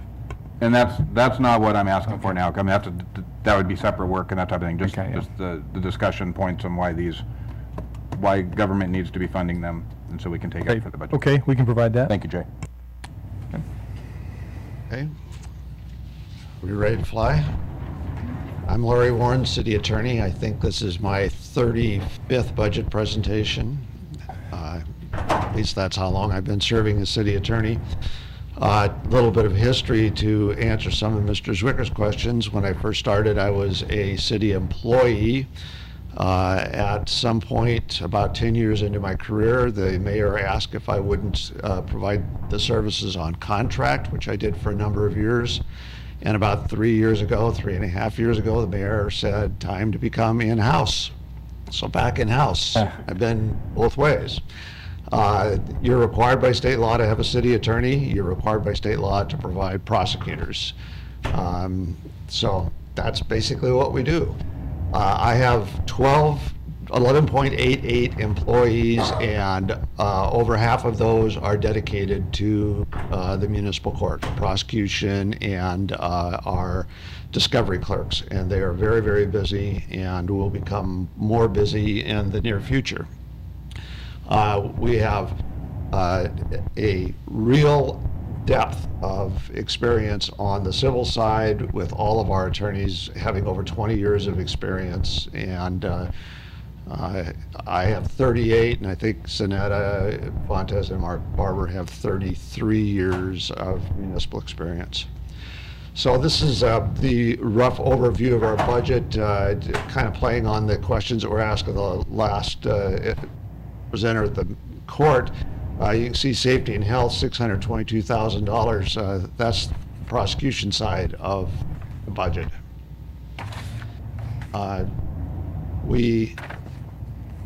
Going through this very quickly, we have some performance measures that try and meet our mission statement, and that's to provide prompt, accurate and positive legal advice. And I put that positive in there because so many city attorneys' offices develop the reputation of a place where good ideas go to die. And we have always tried to fight that concept as much as possible. So positive has always been part of our mission statement. You can see a lot is being a lot of our targets are dedicated to municipal court because that's our fastest growing service area where we believe the biggest pinch point is. We're doing a lot of work with the police department and the courts to trying to be as electronic as possible, trying to do away with paper files. And a really subtle thought within this is that if we keep the paper files, we have to keep them for 10 years because they involved a court proceeding. And if they're electronic, they can be stored a whole lot more effectively than paper files. And we have a huge filing section that we've been able to slowly wean away from. But it's really much quicker and better to be with online files. We've done some things to try and control costs like every department, and that is one of the ways. I mean, just not having to buy the supplies for the paper files is one way. I'm asking in this particular budget for, I guess I didn't pick that slide up. No, it's at the bottom of this one. A 0.13 FTE increase, and that is my paralegal that does our legislation, which has become increasingly complex, real property law, all of it. Just think of all the closings that we had to handle on the Rainier Avenue right-of-way acquisition, and now we have a lot of legal issues involved with taking over and maintaining the surface water detention ponds. She is extremely good at what she does and is equivalent to professional escrow agents that I have worked with. She also is my backup litigation paralegal. So if you followed the a little bit with a case we had against the U.S. government on our surface water fees, she provided some primary support in that particular area. One other highlight is that it is scheduled for my office to move into City Hall when there's necessary tenant improvements made. So after 38 years of South Second, we'll be Grady Way sometime within this budget sequence. Larry, I just want to be clear, you don't have to sell me on the value of paralegals. I'm sure I know it. Yeah, particularly experienced ones. That's really all I have, unless you have some questions for me. I could go into how we're trying to save costs and so forth, but everyone has pretty much the same story of trying to keep their supplies down, keep their travel and training budget down, so forth and so on. We're all in tight times, and this is the one that I wanted to just make a little, in service sustainability, there's a lot of stuff I could list, but I just wanted to highlight this. We have a change in the Supreme Court rules about public defense, and this could be a significant increase for the city. There's a number of things we're doing to try and limit the increase in the public defender budget. One of those is to go with less direct filing by the police department, and that would require my prosecutors to take in the cases and review them before they're filed, which would require quite a bit of upfront work. The rule does not take effect until September of 2013. So what we're trying to do, well, first off, we have a policy on how to count cases for the public defender, and that's the court rule limits the number of cases each public defender can handle. We're developing some rules on that will come before the city council in the not too distant future. We're also starting to experiment in December with less in the way of direct filing and having more prosecutor review of cases early on, so as to eliminate the appointment of the public defender in those cases that should not move forward for one reason or the other. We're going to experiment with such things as use of Rule 9 interns, work study programs, whips and chains, whatever it takes to get the work done. But this is going to be a significant area of emphasis in my office for the coming year. We hope we can do it with our current staff or very low-cost Larry, alternatives. when did, you said that you were going to come to council with a proposal on that? When did you We're going to be anticipate that coming to being? council with a proposal for setting our public defense caseload standards. That's And when supposed did to you be, anticipate that being? I would imagine it would be just about the first of the year. We're fairly close to having it done, but we also want to make sure we involve everyone. We've talked with the police department, we talked with the public defender, we've Yeah, no, and I wasn't rushing you for budget purposes. I was just Yeah. curious on when it was taking place. We've, yeah, it's been a good collaborative effort. Bonnie Woodrow from the court, as well as the public defender, they've been very, I think, collaborative with us to try to work this through, and Larry's office has been invaluable, along with the police department. So everybody's trying to work this. We're looking at examples from other cities and everything else. It's a big change. I don't know that the Supreme Court, maybe they absolutely knew what they were doing in terms of budget impact, but we'll work that out and come back to you. And as Jay said, it's been a collaborative effort. We have to have the police department, the public defender, the court, everyone needs to be involved, and the administration to make these changes work. So that's a very quick view of my budget, and as everyone, I have a little time for questions. And Councilmember Person has something? Yeah, so that's when you said earlier, you were gonna be more busy in the future.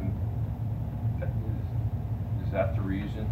That's certainly one of the reasons. We've also got some new things coming down the pike, like the NPDES permit that Greg mentioned. There's a lot of legal work will be involved with that. We can't tell what's going to happen around the corner to get a lawsuit from the federal government that we kind of invited it after we had a bicker with them, but it involves a lot of time. We can't tell what particular items of litigation will be coming down. The civil side is pretty well set up, but it depends on the workloads and requests from other departments. The prosecution side is case driven, but now it's going to also be driven by the demands of the public defense standards. So that's where we're going to really have to put a lot of time in that particular side, and that's going to require some additional management by myself and my administrative assistant. How many prosecuting attorneys do you actually have? 3. Long way from one. Long ways from a half. That's what we started at, Mr. Person. At that time, Sergeant Person. So, and Larry, you've budgeted for our Sound Transit lawsuit, right? Not directly, no. That's another way we're trying to hold costs down, and that is by collaborating with other cities on Are you aware of areas- other cities that may be wishing No. to join us on this? I don't know that there probably will not be others that would be willing to join on that, but that's a way that if we could find allies, we certainly would, so that we could keep the legal looking. expenses down. Yeah. I will say that just from our history, if it's a really, really hard, complicated case, probably impossible to win, we'll give that to Mark Barber, I would think. He'll at least worry the heck out of them before it's gone. And Garmin has just about the same personality, so we put the two of them on. Great. Anything else from council? Excellent. Thank you, Larry. Thank you very much. Good report. Looks like Thanks. next is police, and we do adjourn at 7, so I'm not positive if you're going to get it done, if you're just going to get it rolling, but 7 o'clock deadline for you.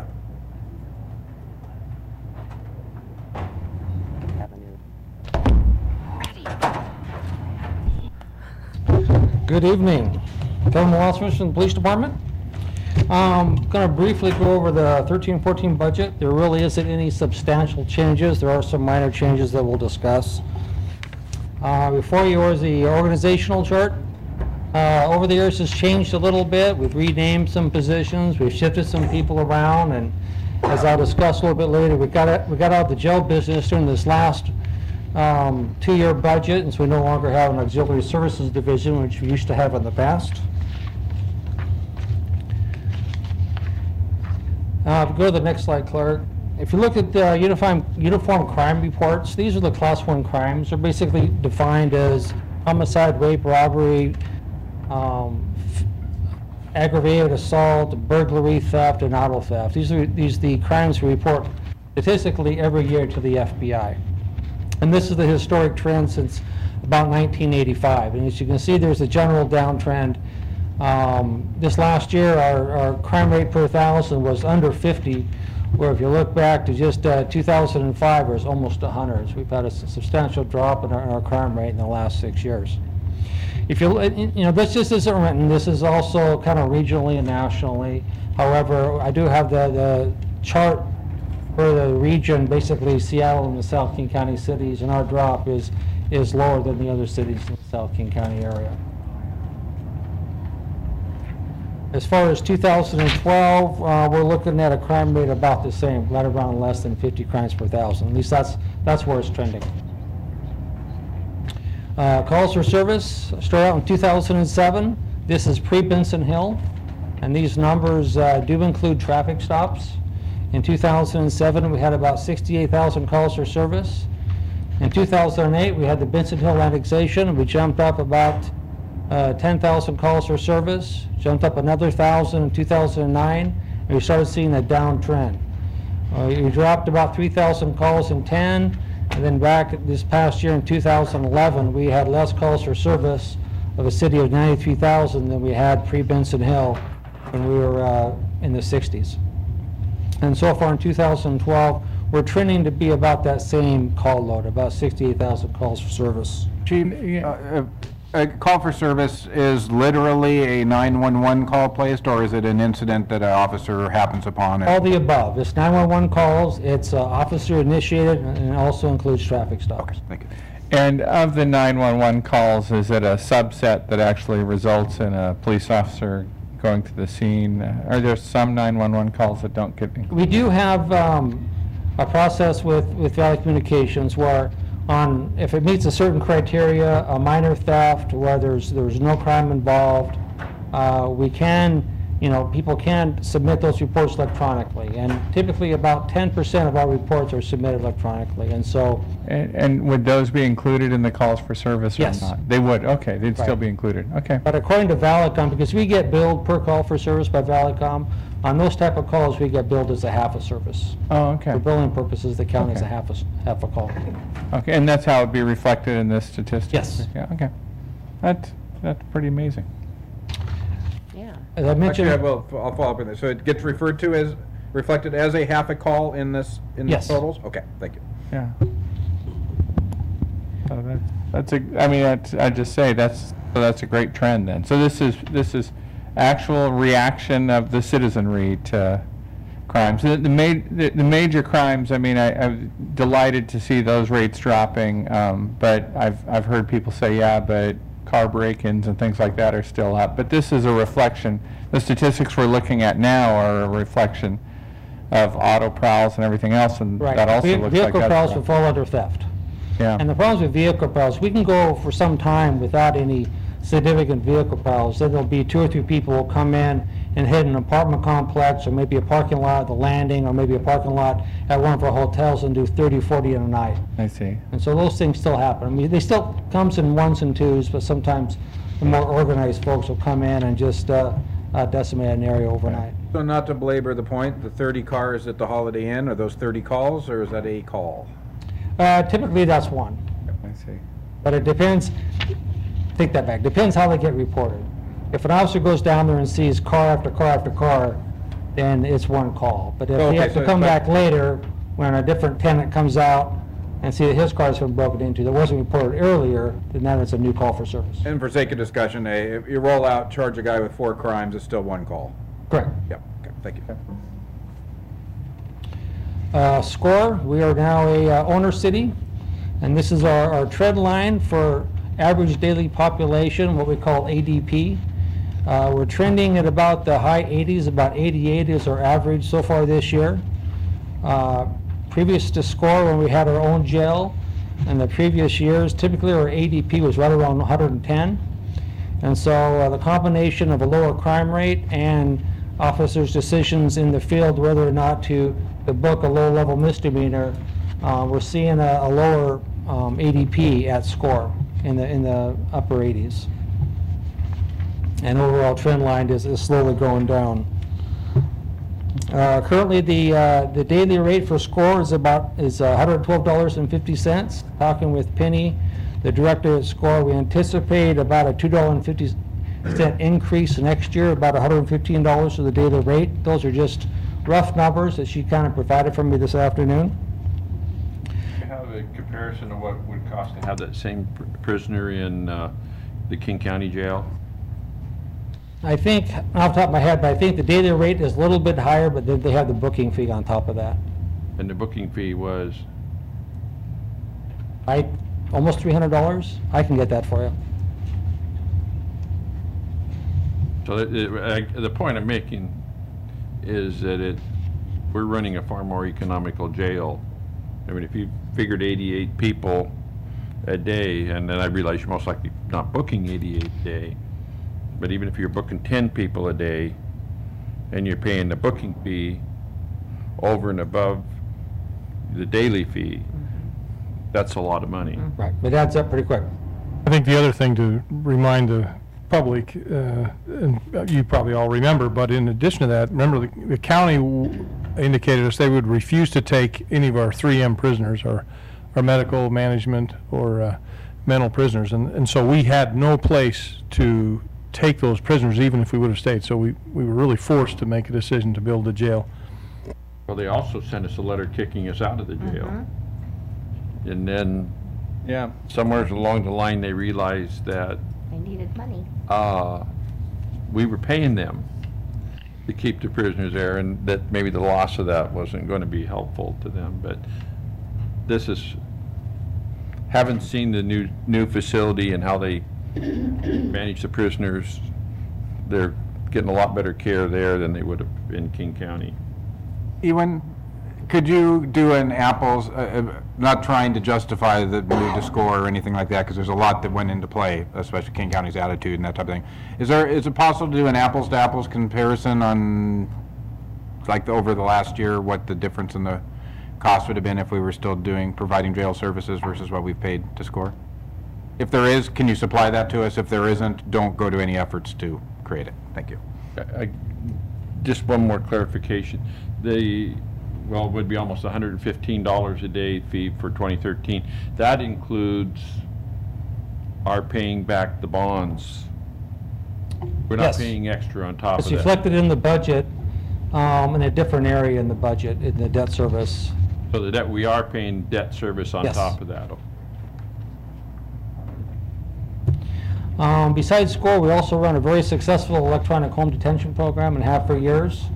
Both Daryl Pilot and Georgia Bunko do an outstanding job. Typically, once an offender is sentenced, they look at the offender to see whether or not they qualify for EHD program.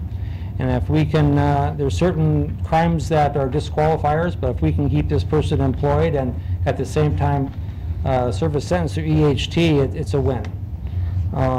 We average about 30 clients a month on our EHD program. They're required to pay $15 a month to the city to be on EHD. Per day, right? Not per Per month. day. And typically, that hasn't changed since 1995. It's one of those things, I just realized that maybe in future years we'll look at that, whether to increase that rate. 2011, we raised over $100,000 in revenue for EHD program. While at the same time, if you think we spent those amount of days, even in SCORE jail, it would be almost $1 million for those almost 7,800 jail days so far this year.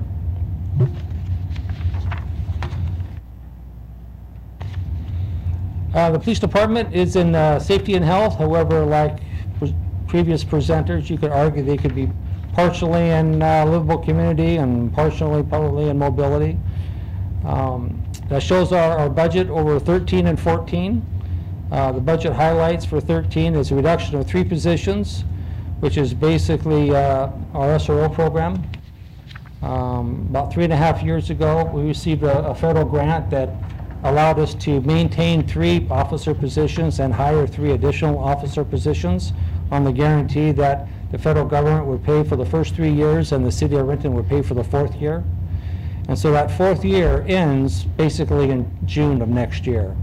And so at that point, we're looking at our budget, and this would be the last year for the SRO program. And I'll talk a little bit about that more in a few minutes. Also included that is the jail service contract with SCORT.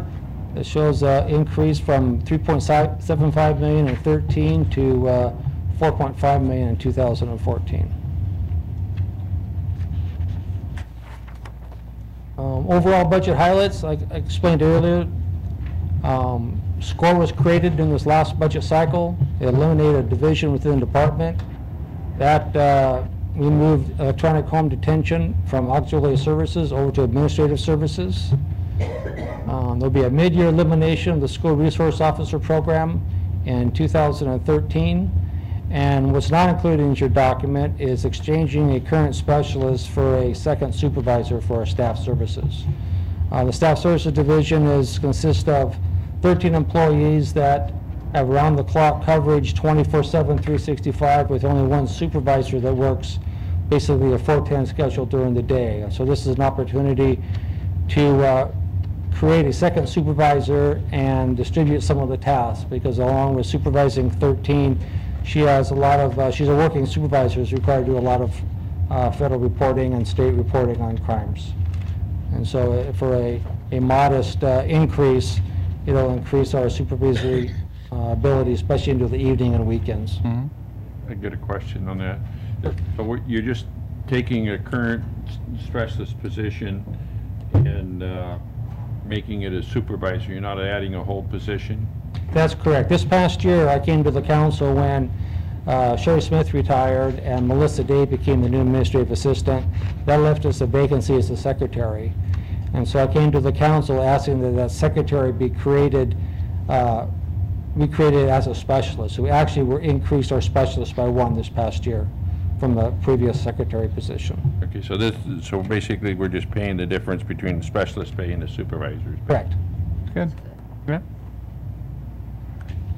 And where that is not reflected in the budget. Right, that's just a last minute in the last couple of weeks decision.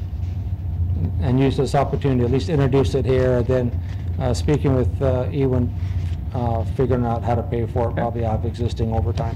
I think we'll probably have some savings. We'll be back, I think for the, probably for the 5th, we can provide some numbers and show you what that would do. And again, it's no net increase to the police department budget. Don't get me wrong, I think it's long over needed, so it's not, I'm not asking the question. As you recall, with Benson Hill, we were scheduled to get that second supervisor position with the Benson Hill, and the specialist, we never received any additional staff with the Benson Hill annexation. So we were able to move a secretary down there, turn her into a specialist, and then eventually into a supervisor, which I think will be a win for that division. Excellent. Good planning. The next slide talks a little bit about one of our performance measures is our response times. We have several performance measures, and this is just one.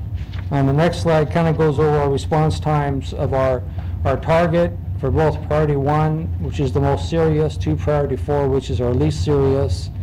And you can see over time where our response times have been, and we're meeting our benchmarks. Speaking of Valleycom, in our budget, there's about a 6.5% increase in what Valleycom charges for dispatching services. In 2012, it was about 1.85 million. In 2013, it'd be 1.97 million. And how this affects is in Valleycom, there's owner agencies and contract agencies. Owner agencies are like Renton, Kent, Tukwila, Auburn, Federal Way, Police and Fire, and the contract would be some of the other fire districts, City of Des Moines, City of Black Diamond. The owner contract rate per call in 2012 was $26.48. In 13, it rises about $2 to $28.44. Where the contract rate was $33.42 in 12, rising $3 to $36.58 in 13. So a $2 increase in the owner rate and a $3 increase in the contract rate. I get. What is the reasoning for a over 6% increase? Let me pull out some information on kind of Valleycom. We're in the process of implementing a new CAD program at Valleycom. while at the same time, there's, I can provide the Valley budget if you'd like. Basically, they're funding new paging sites, they're creating new internal radio FTEs. There's some federal required things to do with the net motion, which is, it's how our MDCs speak with Valleycom. It talks about we're trying to add more money to the equipment replacement fund to meet the 2013 equipment replacement obligations. At the same time, they're utilizing current funds to buy down some of the owner city debt. And I can get you more information. Okay. I guess that brings up a question. Is both you and Fire Safety talked to the Public Safety Committee about the new radios? You know, we had a briefing on that radio system. I'm assuming that would have a tremendous impact, cost impact on the equipment for Valleycom as well. Well, it's anticipated that that'll all be funded by a regional levy. Everything from software to hardware will be funded by this regional levy. I think it's scheduled for 2014, fall of 2014. Is that when the levy is scheduled? Yes, Goes on the ballot? Is that a ballot? yes. Okay. It'll be a countywide. Emergency services? Just like 800 megahertz was probably in the early 90s was a King County-wide levy. It just, I mean, I don't think it's too soon Right. for, well, Public Safety got a really good briefing on this. It may be time for the whole council to get a briefing, because this is not going to be a cheap date, let me tell you. And it's being forced upon us because Motorola is not going to make these radios anymore. Oh, It's And then the there's old some other planned change. obsolescence. You guarantee your equipment for X amount of years, then after that, they'll no longer support it. So you have to go out and find spare parts out on Right. eBay, basically. It forces you to upgrade. I see.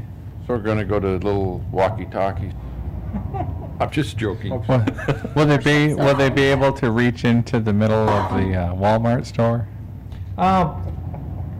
I mean, part of that, we have a city ordinance that deals with the repeater. Right.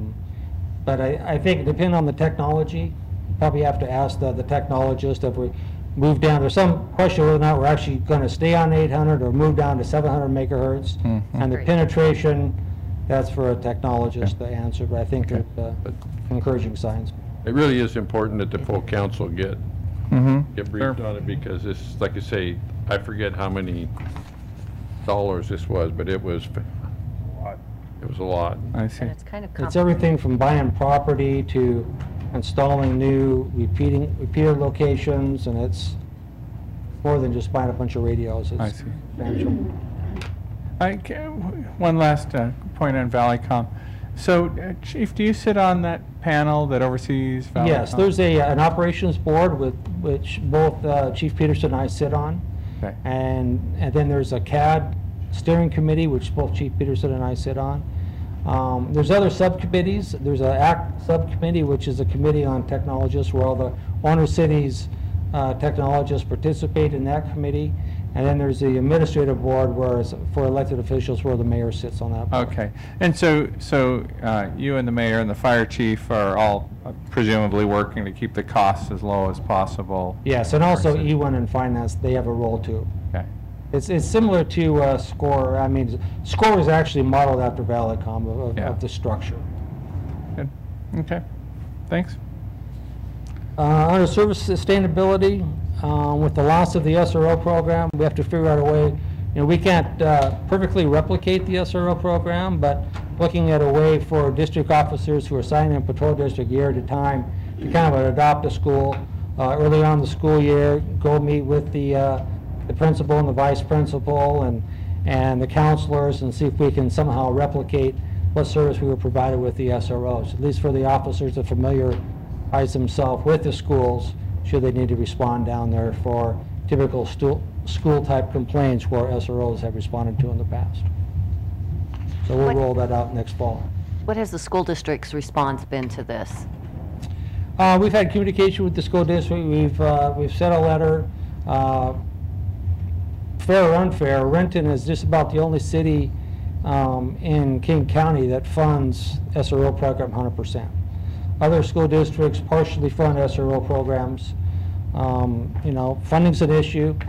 I've had a brief conversation during the open house with the school district we had here at City Hall a couple weeks ago, and they understand it and recognize it, and we talked a little bit about the Adopt a School program, and that's where they see it. Chief, it not along those lines, but not having to do with this budget process, so maybe I'll kick it more over to Jay. I think this needs to come before council so we can gauge our feeling on the importance of SROs, which I think is probably extremely high, but I'd like to build a council consensus on that. And then on top of that, I think that the school district has to step up and participate in this. And so I think we need to look at some options that are available to us at a policy level. And just, again, it's not with the budget thing, but if you could just make a note and let's get it on committee in the whole, you know, early next year or something. Sure. But we need to address this and figure out what kind of solution. Yeah, we can do that. We did have, as the chief said, we met with the district a couple of years ago before we got the COPS program grants, and indicated that this was a real possibility, that we couldn't continue to sustain and support the program. But yeah, we'll schedule sometime. You're thinking that first of the year. Yeah. I'd be curious to know whether the school district has looked at every possible grant that they might be able to get for something like that. Or, I guess I don't know how other school districts fund this position, but it's certainly part of our study should be to investigate that. Okay, it's 7 o'clock. Don's got a question, but Don's the one who wants to leave at 7 o'clock, so we'll leave it to see if Don wants to ask the question. I can ask it next time. I got several questions. Okay, then let's go ahead and pull the plug on tonight, but Chief, we will ask you back as a lead off for questions. And Randy, did you have something? Oh, was that the chief's final slide there? Yes. Yep. That was amazing. Really got through a lot of materials. Thanks, Chief. So we'll ask for your indulgence to come back for questions to kick Absolutely. off next Monday. And Ewan, thank you for the scheduling and presentations, and I think we're doing pretty well with our schedule. Yeah. And with that, Committee of the Whole is adjourned. All right. But I still have to eat my vegetables. I wasn't sure what to do with our greasy pizza delivery boxes after trying to throw them in the garbage or sneak them into the recycling bin, followed by a few failed attempts at decorative art.